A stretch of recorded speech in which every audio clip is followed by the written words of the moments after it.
अब बात करते हैं उस बिल की जिसको लेकर हमारे देश में हंगामा मचा हुआ है। 25 नवंबर से संसद का शीतकालीन सत्र शुरू होने वाला है और ऐसे में वक्फ बिल पर हंगामा तय माना जा रहा है। दिल्ली में जमीयत उलमा हिंद ने अपना एजेंडा बता दिया है और इसी बीच वक्फ संशोधन विधेयक पर चर्चा के लिए बनी हुई जेपीसी में शामिल विपक्षी सांसदों ने लोकसभा स्पीकर ओम बिरला को पत्र लिखा है। इस पत्र में विपक्षी सांसदों ने वक्फ विधेयक को लेकर अपने विचार रखने और समय देने की मांग की है। विपक्षी सांसद इस मुद्दे पर मंगलवार को लोकसभा स्पीकर ओम बिरला से मुलाकात भी कर सकते हैं। विपक्षी सांसदों ने आरोप लगाया कि जेपीसी अध्यक्ष जगदंबिका पाल कथित तौर पर मनमानी कर रहे हैं और अगर उन्हें अपना पक्ष रखने के लिए और समय नहीं दिया गया तो वो समिति से अपना नाम वापस ले लेंगे।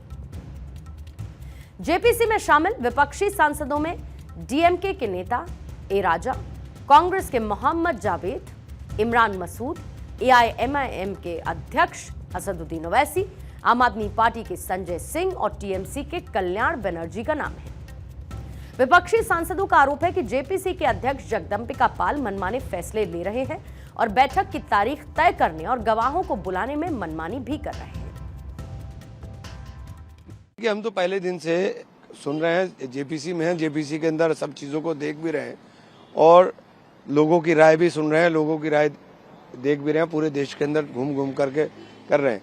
हमने पहले दिन कहा था कि ये वक्त जो है कॉन्स्टिट्यूशन के जो हमें मिले हुए अधिकार हैं उनके ऊपर कुठाराघात है। वक्फ बोर्ड संशोधन विधेयक से संबंधित मुद्दों पर इससे जुड़े स्टेक होल्डर से इनपुट जुटाने के लिए आज और कल 2 दिन मीटिंग हो रही है और इस बैठक में आज इस्लामिक स्कॉलर, पूर्व जस्टिस, सुप्रीम कोर्ट के जज और अल्पसंख्यक संगठन समेत कई लोग शामिल रहे। मौलाना कौकाब मुश्तबा ने केंद्र सरकार से अपील की कि सरकार जल्द से जल्द वक्फ संशोधन बिल पास करे।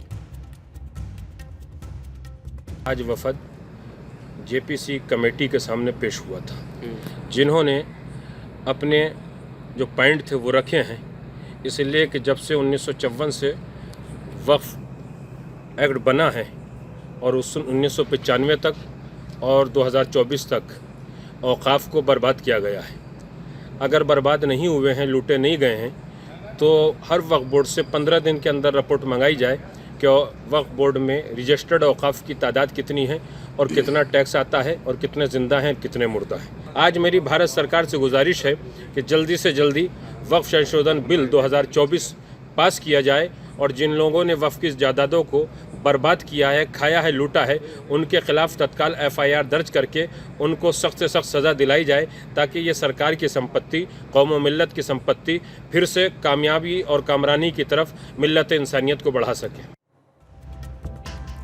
और वहीं वक्फ अमेंडमेंट बिल 2024 को लेकर जमीयत उलमा हिंद के अध्यक्ष मौलाना अरशद मदनी भड़के हुए हैं।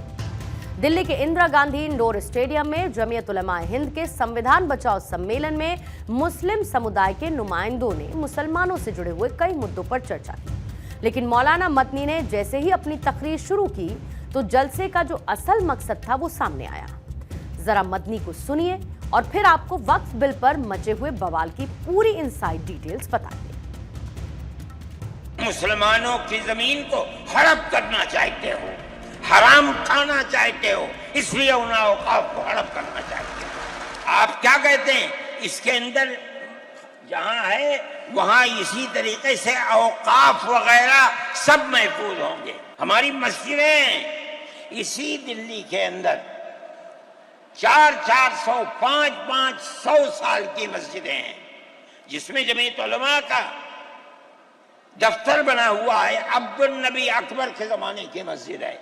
अगर किसी वक्फ जमीन या मस्जिद या किसी भी चीज के कागजात वक्फ के नहीं आए, उसको वक्फ नहीं माना जाएगा। कौन 500 साल पुराने कागजात ला करके पेश कर देगा? एनडीए में शामिल जेडीयू और चंद्रबाबू नायडू की पार्टी टीडीपी को भी चिताया। तो क्या वक्फ सिर्फ एक बहाना है और नीतीश और नायडू को साथ लाना है? मौलाना मदनी ने यह भी कहा कि अगर वक्फ विधेयक पास हो गया तो धर्मनिरपेक्ष बताने वाले एनडीए के सहयोगी दल इसकी जिम्मेदारी से बच नहीं पाएंगे। वक्फ का दरअसल मतलब है उन संपत्तियों से जो कि इस्लामी कानून के तहत विशेष रूप से धार्मिक या फिर धर्मार्थ उद्देश्यों के लिए समर्पित है। दावा यह किया जाता है कि इस्लाम में ये एक तरीके का धर्मार्थ बंदोबस्त है और वक्फ उस जायदाद को कहते हैं जो कि इस्लाम को मानने वाले दान करते हैं। ये चल और अचल दोनों तरीके की संपत्ति हो सकती है और ये संपत्ति वक्फ बोर्ड के तहत आती है। और जैसे ही संबंधित संपत्ति का स्वामित्व बदलता है तो ये माना जाता है कि ये संपत्ति मालिक से अल्लाह को हस्तांतरित हो गई।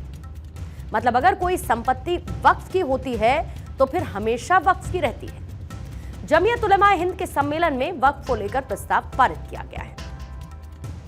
वक्फ एक्ट 2013 अपने आप में व्यापक और प्रभावी एक्ट है और वक्फ बोर्ड में किसी भी तरीके के संशोधन की आवश्यकता नहीं है। जमीयत वक्फ संशोधन बिल 2024 को अस्वीकार करती है। जमीयत वक्फ एक्ट 2013 को बहाल रखने की मांग करती है और अगर बिल पारित हुआ तो बोर्ड शक्तिहीन होकर रह जाएगा। वक्फ ट्रिब्यूनल का अधिकार समाप्त हो जाएगा। नतीजे के तहत वक्फ पर सरकार का नियंत्रण और कब्जा आसान हो जाएगा। देश में खरबों रुपए की वक्फ संपत्ति तबाह हो जाएगी। ये सब कुछ इस प्रस्ताव में शामिल किया गया है। दरअसल जो वक्फ है वो मुसलमानों का धार्मिक मामला है। सरकार की योजना से न केवल धार्मिक स्थिति नष्ट होगी, प्रस्तावित संशोधनों में अन्य धर्म के मानने वालों को शामिल करने की बात बोर्ड की परंपराओं और कार्यों के खिलाफ है। यानी कि जो उनका ट्रेडिशनल मेथड ऑफ वर्किंग है ये उससे बहुत अलग है। ये बात सही नहीं है कि नरेंद्र मोदी की सरकार को टीडीपी और जेडीयू इन दोनों ही पार्टियों की वजह से बहुमत हासिल है। चंद्रबाबू नायडू की पार्टी टीडीपी के 16 सांसद हैं और नीतीश कुमार की जेडीयू पार्टी के 12 सांसदों का समर्थन सरकार के साथ है। लेकिन यह भी सच है कि इन दोनों ही वजह से सरकार वक्फ संशोधन विधेयक लेकर आई। लेकिन सबसे कमजोर कड़ी चंद्रबाबू नायडू को करनी होगी टैकल। कैसे? बाकायदा जमीयत के सम्मेलन में टीडीपी के एक नेता को बुलाया गया और इस मुस्लिम नेता को मुसलमानों का सबसे बड़ा खैरख्वाह बताया जाता है। यह भी दावा किया गया है कि जब तक चंद्रबाबू नायडू हैं तब तक यह वक्फ संशोधन बिल पास नहीं हो सकता। यह भी समझना होगा कि नरेंद्र सरकार ने बिल पर अपना पक्ष रखा है और मुसलमानों को एक सीधा संदेश देने की कोशिश की। ऐसे में सवाल यह उठता है कि वक्फ संशोधन बिल से विपक्ष को दिक्कत क्या है? क्या मुस्लिम विरोधी है वक्फ बोर्ड संशोधन बिल? वक्फ बिल का क्या इलेक्शन से कोई कनेक्शन है?